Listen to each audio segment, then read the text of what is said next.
Tai labas rytas, dabar jau yra po 11 iš tikrųjų. Mes su Ignu išgėrėm kavutės, pasiėmėm tą mūsų vakarykštį braunį paragavom. Ir dabar aš ruošiuosi, bet kaip dabar susisegiau plaukus, nes ruošiuosi į party. Tai tu jam papasakosiu viską. Tai visų pirma, mes varom šiandien į Paposą. Paposas, kaip atsimenat, yra 2 valandų atstumu nuo čia. Tai mes tenai varom todėl, kad mus prieš kelias dienas yra vlogas, kuriame aš apie tai kalbėjau, pasikvietė vienas naujas mūsų pažįstamas į beach party. Tai mes tiesiog pagalvojom, kodėlgi ne, šiandien yra visai gera diena ir visai šilta, tai pagalvojom, kodėl nenuvažiavus. Ir mus pasikvietė tenai nuo 3:30, ten jau vyks visas tas tūsas, tik tai, kad aš norėčiau sutikti saulėlydį, nes ten labai gražus saulėlydžiai, tai mums kažkur 3:30 reikia tenai būti. Bet prieš tai mes norim dar užvažiuoti į Larnaką, nes Larnaką mes nuomavomės mašiną ir mums su mašina truputėlį yra problemų, nes tenai, žodžiu, mašina leidžia tokius keistus garsus ir mes galvom tiesiog pakeliui važiuosim, tai galim ir pasiklausti, kame yra problema. Tai mes dar važiuosim, tai dėl to mums šiek tiek ilgiau užtruks ir mes norim anksčiau išvažiuoti dėl to. Bandau išsispausti vėl savo pudrą ir dabar vėl nelabai sėkmingai. Tai aš šiaip daug nesidažysiu, nes realiai tai aš iš tikrųjų nesu dar buvus beach partyje, niekada gyvenime. Man tik tai 2 metų, tai gal normalu, kad aš nebuvau, nes Vilniuje mes tokių dalykų neturim, o gaila.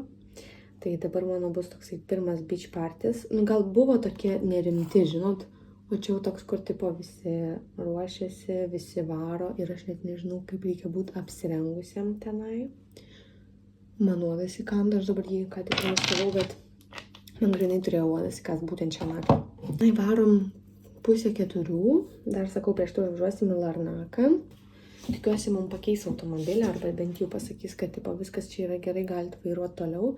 Tiesiog, žinot, nes mes važiuojame ilgas distancijas, ne tai, kad ten, žinot, po 20-30 minučių mes, pavyzdžiui, vieną pusę važiuosim 2,5 valandos ir atgal tiek pat. Tai jau toksai yra šiek tiek jauduliukas, kad viskas būtų gerai, nes didelė tikimybė, kad atgal mes važiuosim vėlai vakare. Tai tiesiog reikia būtinai šitą dalyką, kad pakontroliuoti. Dar kas įdomu, kad mums pridėjo tas bičiukas į grupę, o toj grupė yra vien vokiečiai. Ir jie susirašinėjo vokiškai, mes su Ignu nieko nesuprantam, tai vertėjaujam, bet esmė, kad ir kaip mes supratom su Ignu, jie yra vyresni, kokie virš 2-7, tokie Kaip ir man asmeniškai čia nesukelia jokių problemų, nes aš darbinėje patirtyje ir šiaip esu bendravus su vyresniais ir man labiau patinka net bendrauti su vyresniais, nes man tiesiog yra įdomiau su jais leist laiką, nes tiesiog, žodžiu, randu bendrą kalbą. Ofise esu dirbus, kas svarbiausia, žinau, kas tai yra, žinau, už ko galima pajuokauti kartais, bet aš ne tik apie ofisą kalbu šiaip. Bendrą kalbą buvau suradus su vyresniais Lietuvoje. Kaip už čia nežinau, nes kaip supratau, jie tokie labiau laisvo gyvenimo paukščiai, tokie, žinot, kur atvažiavo į Kiprą tiesiog pabūt. Tiesiog, nes dabar daug kas iš jų gyvena Balyje, kaip aš supratau, ir pas juos Balyje yra lietaus sezonas. Ir jie dėl to nusprendė atvažiuoti kažkodėl būtent į Kiprą. Tai gal kaip ir pas mus pigiausi bilietai buvo, tai dėl to, bet žodžiu, esmė, kad įdomu, kas mūsų laukia. Man kaip ir šiaip pirma patirtis, tai visai įdomu pasižiūrėti. Man reikia tik nepersistengti, nes aš sakau, kad aš daug nesidažysiu. Tai labai įdomu mano šitą patirtis bus, aš šiek tiek jaudinus, nes vis tiek kalbėti reikės angliškai visą laiką. Aš ten žinau po porą žodžių vokiškai, nes esu viską pamiršus. Bet būtų faina tiesiog, jeigu ką prisimint, kad ir paprašyti truputėlį pakalbėti, gal kažką ir suprasiu, nes nesu garantuota. Tai, kad aš neturiu pudros, čia yra žiauriai blogai, kad aš neturiu šepetėlio. Aš prie tam vlogė sakiau, kad aš pamiršau šepetėlį ir aš dabar nežinau, kaip egzistuoti. Taip, tai aš iki galo galvojau, gal mes nevažiuosim vis tik su Ignu, nes žiauriai mums čia yra važiuoti toli. Ir Pafosą mes planuojam dar važiuoti po 2 dienų, nes važiuoja Igno tėtis. tiesiog pabūt. Mes vis tiek į jį važiuotumėme į tą Pafosą. Važiuoju Ignatėti su savo draugais. Pasidažau tai va lūpas vėl kontūrų. Nors tai, kad aš dabar jas pasidažiau, nieko nereiškia, nes vis tiek tol, kol mes atvažiuosim, man reikės dar minimum 3 kartus pasidažyti. Aš tikiuosi, aš šiaip žinau, kad vokiečiai dažniausiai yra paprasti žmonės. Jie nemėgsta labai overdressint. Tai aš tikiuosi, aš nesu overdressinus, bet aš tiesiog esu pasiruošus paplūdimiui. Tai jeigu reikės, turiu naudimkę. Tai va atrodysiu. Nieko ypatingo, man atrodo. Ir galvojau daryti slick bum. Bet dabar galvoju nedaryt, nes jau per daug atrodys, kad ruošiaus. Reiktų gal tiesiog kokį va tokį va padaryti. Aš vakar susiploviau galvą ir mano plaukai šiandien yra žiauriai tokie. Va tokį kokį bet tai kas čia, jūs man paaiškinkit. Bandom.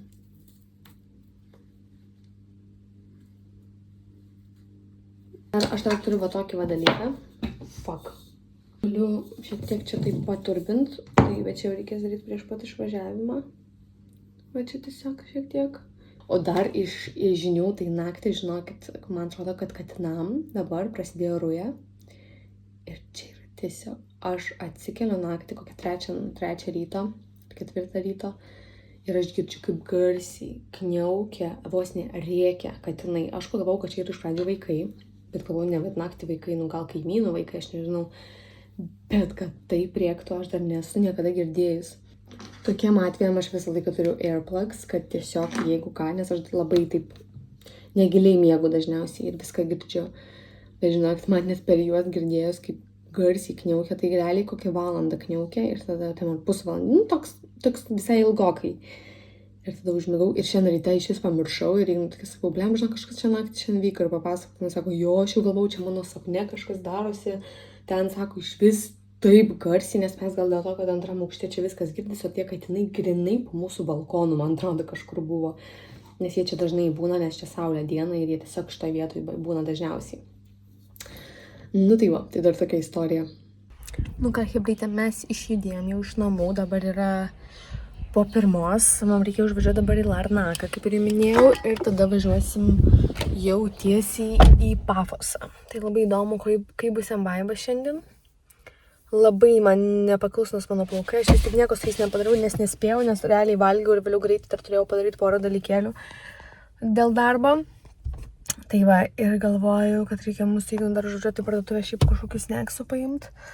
Aš šiandien vėl gėriau kavą. Aš realiai esu su tapkėm, bet pasiėmiau ir kedus, kad būtų. Nes, ką aš žinau, kaip ten bus, žinot, jeigu bus tik smėlis, tai tada su tapkėm norėsis. Bet aš neturiu tokių tapkyčių gražių, žinot, kur būna, aš turiu, bet jie yra likę Vilniui, nes aš tiesiog negalėjau jų įsidėti į bagažą, nes man tiesiog nebetilptų. Tai paėmiau ir kedus, kad jeigu ką persirengti, jeigu labai reikės. Gerai, važiuojam. Kas čia faina, kad jeigu tu atvažiuoji į kolonėlę ir tau patys užplaja kurą ir išplauna langus visą laiką. Tiesiog čia yra jų dalykas. Žodžiu, mes laukiam dabar, čia važinėsiu mūsų mašiną, bando klausyti, kame yra problema. Tai laukiam dabar aikštelį. Žodžiu, su mūsų mašina prasivažiavo mechanikas, pasakė, kad viskas yra gerai, tiesiog trinasi ten viena dalis, nieko blogo, bet jeigu jums kelia diskomfortą, sako, mes jums galim pakeisti mašiną po kelių dienų. Tai mes norėjom jau susitart, kad taip ir daryti. Mes tiesiog, gerai, mums nelabai svarbu, mes dabar vis tiek važiuojam į Anapą tiesiai, ne į Anapą, mes tiesiai važiuojam į Pafosą dabar, į tą partį. Ir mes sėdom savo mašiną, jau Ignas pajudėjo, beveik ir ateina kitas vyriškis. Sako, lipkit iš mašinos, aš jums duosiu kitą mašiną. Tai mums davė dabar dar vieną kitą mašiną, realiai tokią pačią, kaip pas mus buvo Suzuki, tik tai, kad juoda. Mes nežinom, kodėl čia taip, viskas vėl pasikeitė per minutę, čia visi kalba tarpusavį, čia žinot, kaip kokiam šaly, kur 6 žmonės stovi vyrai ir šnekasi ir derasi ir galvoja, kaip mums čia geriau padaryti, ir kaip mums geriau pasiūlyti, arba atvirkščiai, kaip čia galima. Aš nežinau, kai nesupranti, tai labai sunku, nes norisi viską suprast, ką aš šneka, bet nieko nesuprantu. Ir bandau suprast gal porą žodžių, bet ne.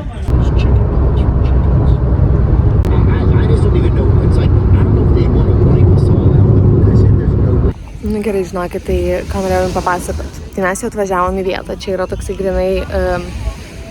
grinai beachas su beach party. Nu, tipo, grinai yra toks klubas ir čia nuo 5:30 vyks veiksmas.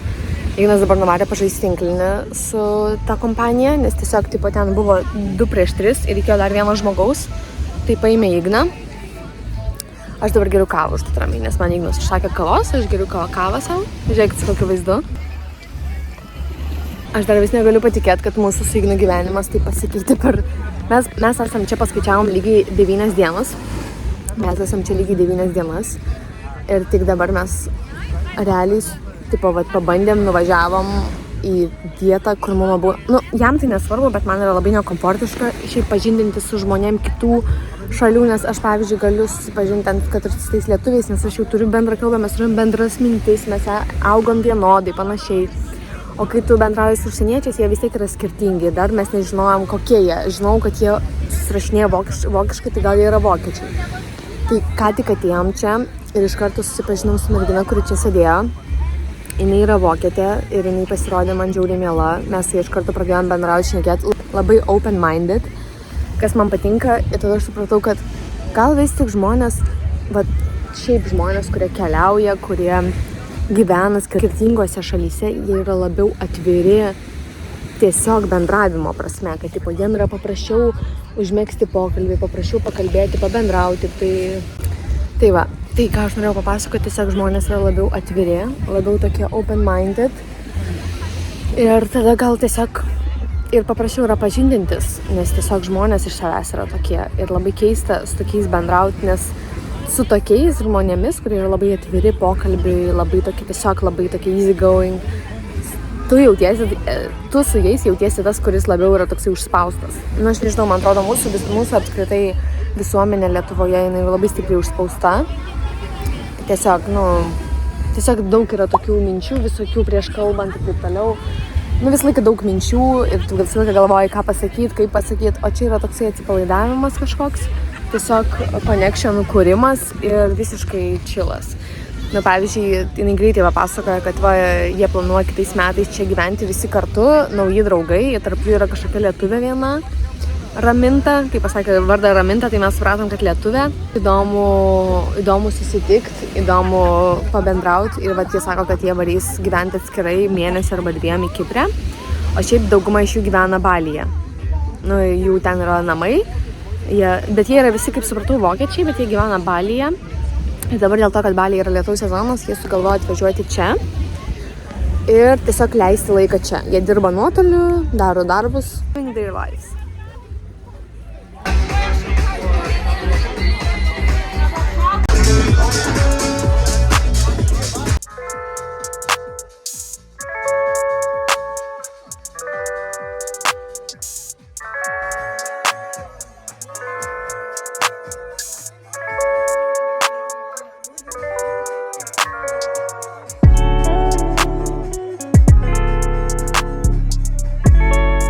Mes su Ignu jau varom namo pagaliau. Nu, aš tai neperlipsiu. Žiūrėkit, prašau mane. Ne, aš ne... fuck, vos nesitrenkiau. Gerai, tai mes važiuojam jau namo čia, mes prisipirkom nesąmonę su Ignu. Čipsiukų, Cola Zero, vaflio. Gali kažkaip įdėti. Ir mes važiuojam, nes dabar yra 8, senimui jau reikia ilsėtis. Aš ten juokauju, mums tiesiog reikia jau važiuoti namo, nes mums važiuoti 3 valandas. Dabar, tai mes 11 būsim namuose. Pasitūsinom, pabendravom su daug žmonių, pagrindė visi vokiečiai, kaip aš jums ir sakiau. Buvo tik viena iš Amerikos mergina, bet jinai gyveno Vokietijai, belenkiek laiko, tai moka vokiškai. Nu, kita dar Austrija, ta, su kuria tu bendrauji daugiausiai. Jo, nu tai man tas pats. Nu, bet vokietė praktiškai. Tai va, gerai darom.